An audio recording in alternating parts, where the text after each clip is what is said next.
The Long Exile by Leo Tolstoy. In the town of Vladimir lived a young merchant named Ivan Dmitri Askanov.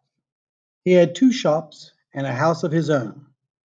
Askanov was a handsome, fair-haired, curly-headed fellow, full of fun and very fond of singing. When quite a young man, he had been given to drink and was riotous when he had had too much. But after he married, he gave up drinking, except now and then.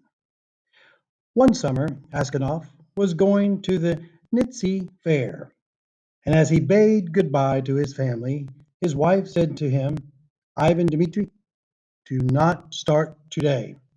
I have had a bad dream about you. Askanov laughed and said, you are afraid that when I get to the fair, I shall go on a spree. His wife replied, I do not know what I am afraid of. All I know is that I had a bad dream. I dreamt you returned from the town, and when you took off your cap, I saw that your hair was quite gray. Askanov laughed. That's a lucky sign, he said. See if I don't sell out all my goods and bring some presents from the fair. So he said goodbye to his family and drove away. When he had traveled halfway, he met a merchant whom he knew, and they put up at the same inn for the night. They had some tea together, and then went to bed in adjoining rooms. It was not Askanov's habit to sleep late, and wishing to travel while it was still cool, he arose his driver before dawn and told him to put in the horses. Then he made his way across to the landlord of the inn, who lived in a cottage at the back, paid his bill, and continued his journey. When he had gone about 25 miles, he stopped for the horses to be fed. Askanov rested a while in the passage of the inn. Then he stepped out into the porch and, ordering a samovar to be heated, got out his guitar and began to play. Suddenly, a troika drove up with tinkling bells, and an official alighted, followed by two soldiers. He came to Askanov and began to question him, asking him who he had and who he was and whence he came. Askanov answered him fully and said, won't you have some tea with me? But the official went on cross-questioning him and asking him, where did you spend last night? Were you alone or with a fellow merchant? Did you see the other merchant this morning? Why did you leave the inn before dawn? Askanov wondered why he was asked all these questions, but he described all that had happened and then added, why do you cross-question me as if I were a thief or a robber? I am traveling on business of my own, and there's no need to question me. Then the official, calling the soldiers, said, I am the police officer of this district, and I question you because the merchant with whom you spent last night has been found with his throat cut. We must search your things. They entered the house. The soldiers and the police officer unstrapped Askanov's luggage and searched it. Suddenly, the officer drew a knife out of a bag, crying, whose knife is this? Askanov looked, and seeing a blood-stained knife taken from his bag, he was frightened. How is it there is blood on this knife?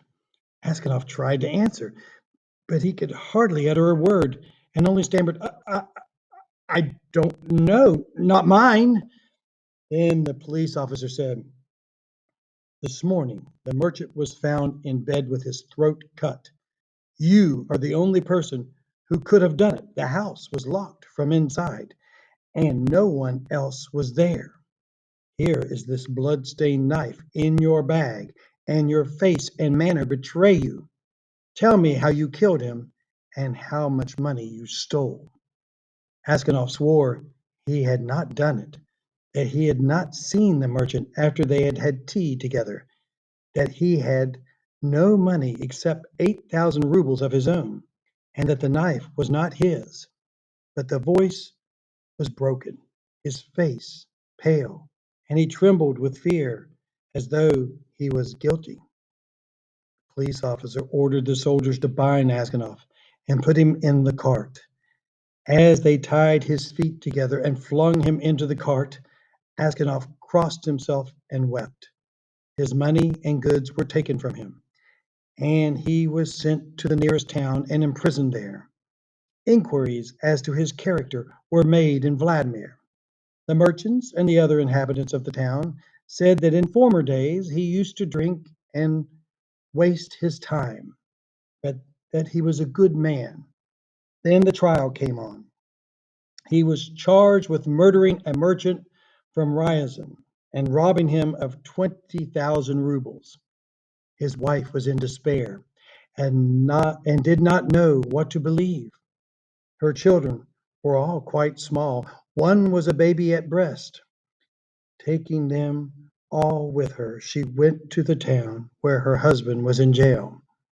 At first, she was not allowed to see him, but after much begging, she obtained permission from the officials and was taken to him.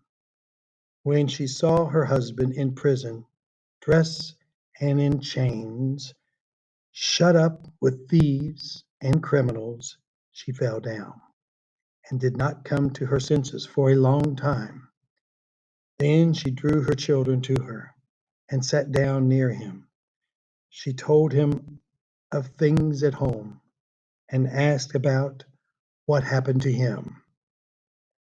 He told her all, and she asked, "What can we do now?" "We must petition the Czar not to let an innocent man perish." His wife told him that she had sent a petition to the Czar, but it had not been accepted. Askanov did not reply, but only looked downcast. Then his wife said, "It was not for nothing I dreamt your hair had turned gray. You remember. You should not have started that day." And passing her fingers through his hair, she said, "Vanya, dearest, tell your wife the truth. Was it not you who did it?" "So you too suspect me," said Azanov, and hiding his face in his hands, he began to weep. Then a soldier came to say that the wife and children must go away, and Askanov said goodbye to his family for the last time. When they were gone, Askanov recalled what had been said, and when he remembered that his wife also had suspected him, he said to himself, "It seems that only God can know the truth. It is to him alone we must appeal, and from him only alone expect mercy." And Askanov wrote no more petitions, gave up all hope, and only prayed to God. Askanov was condemned to be flogged and sent to the mines. So he was flogged with a knot. And when the wounds made by the knot were healed, he was driven to Siberia with other convicts. For 26 years, Askanov lived as a convict in Siberia. His hair turned white as snow, and his beard grew long, thin, and gray. All his mirth went. He stooped. He walked slowly, spoke little, and never laughed, but he often prayed. In prison, Askanov learned to make boots and earned a little money, with which he bought The Lives of the Saints. He read this book when there were enough light enough in the prison, and on Sundays in the prison church he read the lessons and sang in the choir, for his voice was still good. The prison authorities liked Askanov for his meekness, and his fellow prisoners respected him. They called him grandfather and the saint. When they wanted to petition the prison authorities about anything, They always made Asenov their spokesman, and when there were quarrels among the prisoners, they came to him to put things right and to judge the matters. No news reached Askanov from his home, and he did not even know if his wife and children were still alive. One day, a fresh gang of convicts came to the prison. In the evening, the old prisoners collected around the new ones and asked them what towns or villages they came from and what they were sentenced for. Among the rest, Askanov sat there near the newcomers and listened with downcast air to what was said. One of the new convicts, a tall, strong man of 60, with a closely cropped gray beard, was telling the others what he had been arrested for. Well, friends, he said, I only took a horse that was tied to a sledge, and I was arrested and accused of stealing. I said I had only taken it to get home quicker, and then had let it go. Besides, the driver was a personal friend of mine. So I said, it's all right.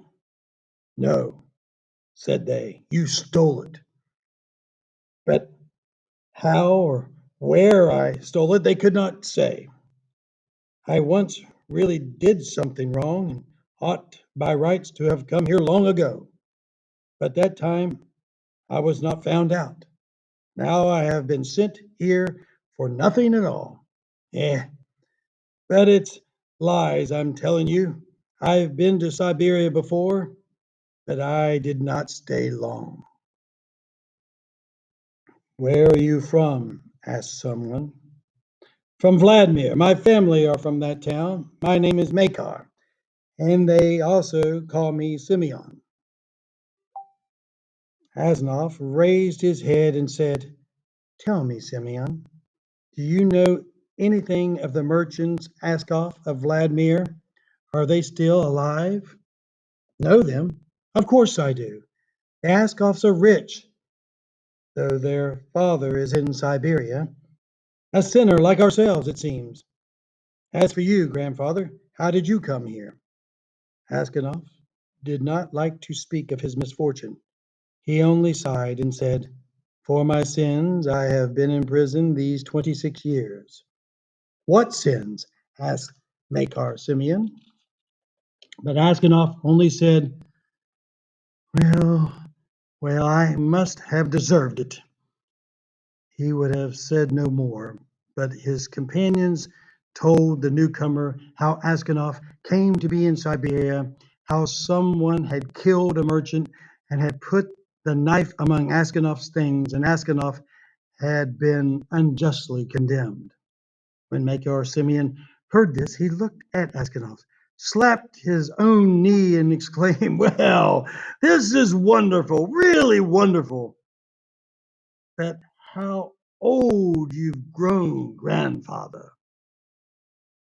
The others asked him why he was so surprised and where he had been and seen Askanov before.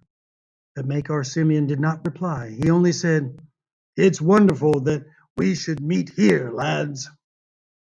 These words made Askanov wonder whether this man knew who had killed the merchant. So he said, perhaps, Simeon, you have heard of that affair, or maybe you have seen me before. How could I help hearing? The world's full of rumors, but it's a long time ago, and I've forgotten what I heard. Perhaps you heard who killed the merchant, asked Askanov. Makar Simeon laughed and replied, it must have been him in whose bag the knife was found. If someone else had hid the knife there, uh, he's not a thief till he's caught, as they are saying. So, how could anyone put a knife into your bag while it was under your head? It would surely have woke you up. When Askanov heard these words, he felt sure this was the man who had killed the merchant. He rose and went away. All that night, Askanov lay awake.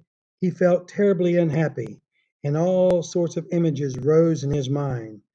there was the image of his wife as she was when they parted and he went to the fair.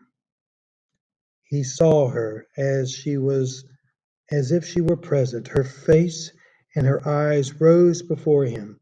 He heard her speak and laugh.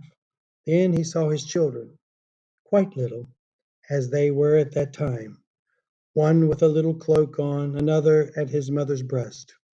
And then he remembered himself as he used to be, young and merry. He remembered how he sat playing the guitar in the porch of the inn where he was arrested, and how free from care he had been. He saw in his mind the place where he was flogged, the executioner, and the people standing around, the chains, the convicts, all the 26 years of his prison life and his premature old age. The thought of all of it made him so wretched that he was ready to kill himself. And it's all that villain's doing, thought Asenov. And his anger was so great against Makar Simeon that he longed for vengeance, even if he himself should perish for it. He kept repeating prayers all night, but could not get any rest. During the day, he did not go near Makar Simeon, nor even look at him. A fortnight passed in this way. Askanov could not sleep at night, and was so miserable that he did not know what to do. One night, as he was walking about the prison, he noticed some earth that came rolling out from under one of the shelves on which the prisoners slept. He stopped to see what it was.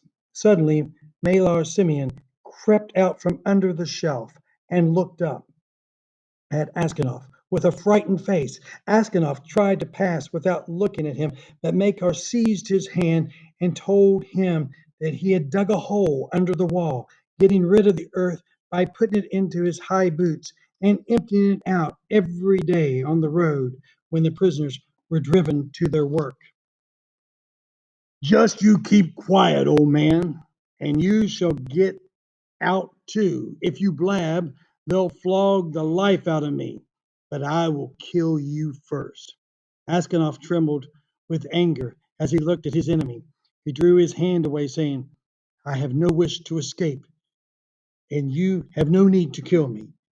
You killed me long ago. As to telling of you, I may or, or, or may not, as God shall direct. Next day, when the convicts were led out to work, the convoy soldiers noticed that one of the other prisoners emptied some earth out onto his boots. The prison was searched and the tunnel found. The governor came and questioned all the prisoners to find out who had dug the hole. They all denied any knowledge of it. Those who knew would not betray Makar Simeon, knowing he would be flogged almost to death. At last the governor turned to Askanov, whom he knew to be a just man, and said, You are a truthful man. Tell me before God, who dug the hole? Makar Simeon stood as if it were quite unconcerned, looking at the governor and not so much as glancing at Askanov. Askanov's lips and hands trembled, and for a long time he could not utter a word. He thought, Why should I screen him who ruined my life? Let him pay for what I have suffered. But if I tell, they will probably flog the life out of him, and maybe I suspect him wrongly. And after all, what good would it be to me? Well, old man, repeated the governor, tell me the truth. Who has been digging under the wall? Askanov glanced at Makar Simeon and said, I cannot say, Your Honor. It is not God's will that I should tell. Do what you like with me. I am in your hands. However much the governor tried, Askanov wouldn't say no more, and so the matter had to be left. That night, when Askanov was lying on his bed and just beginning to doze, someone came quietly and sat down on his bed. He peered through the darkness and recognized Makar. What more do you want of me? Asked Askanov. Why have you come here? Makar Simeon was silent. So Askinoff sat up and said, "What do you want? Go away, or I will call the guard." Makar Simeon bent close over Askinoff and whispered, "Ivan Dmitri, forgive me." "What for?" asked Askinoff. "It was I who killed the merchant and hid the knife among your things. I meant to kill you, too, but I heard a noise outside, so I hid the knife in your bag and escaped out the window." Askanov was silent and did not know what to say.